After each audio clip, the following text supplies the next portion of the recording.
I think everybody's tired of hearing what we have to say about Manti Te'o, and there's nobody better to ask than our very own blogger. There he is right there. That's Andrew Hall from slapthesign.com. Andrew, thanks for coming on. Thanks for having me, guys. Now, like I was saying, we've all heard about all the expert, what everybody else has had to say. What about from a true diehard Notre Dame person like yourself? What are your thoughts? Well, I mean, just like everybody else, I mean, just shock. But, you know, throughout the season and throughout Te'o's 4 years in Notre Dame, you know, we really got to know him, and he's a really great person. And so it's still really hard to believe that he had something to do with this, and I still really want to defend him. Yeah, no, I feel you, Andrew, and you're a friend of the program. You've been on the show a bunch of times defending the Fighting Irish during our blogger throwdowns. I gotta ask you, do you feel personally hurt by the deception? Yeah, I do.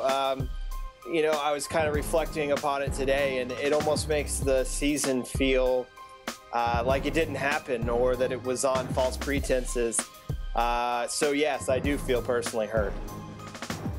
So Andrew, Manti Te'o is currently in Florida training for the NFL draft. Do you see him sitting down anytime soon to field questions from the media?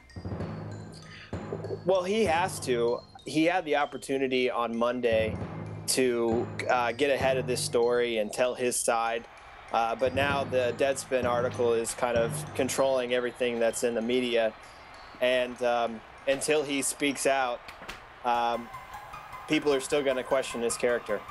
All right, Andrew, I could tell you that I personally was offended by some of the things that Danny and Marianella have said on Twitter about this Te'o situation. People have been having a whole lot of fun with it. Be honest, if we check your Twitter account right now, you've been making jokes?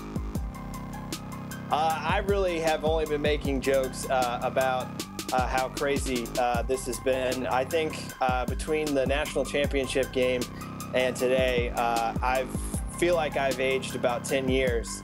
But my favorite thing has to be the Te'oing, replacing Tebowing. People are creative, and I actually like it.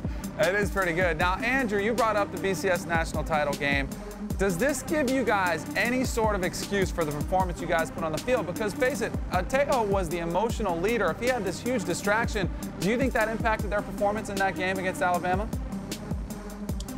You know, it may have impacted his performance, but there are 11 guys out there who didn't bring fundamentals, who didn't tackle. So, you know, it doesn't make me feel much better. You know, if Te'o didn't have this going on, maybe Notre Dame only loses by 10 points. There you go. That was the spread. Yeah, that is. The other unspoken victims of this, Andrew, to me, are the people that are online dating in Indiana. They have gotten a horrible name as a result of what's been happening. Can you speak to those people? How have they been hurt? Well, you know, it's really tough to say, but, you know, people are just really going to have to press forward if they really want to find true love out there. There you go. I love the dating wisdom from Andrew Hall. That's Andrew Hall from slapthesign.com. Thanks for coming on. Thanks for having me, guys.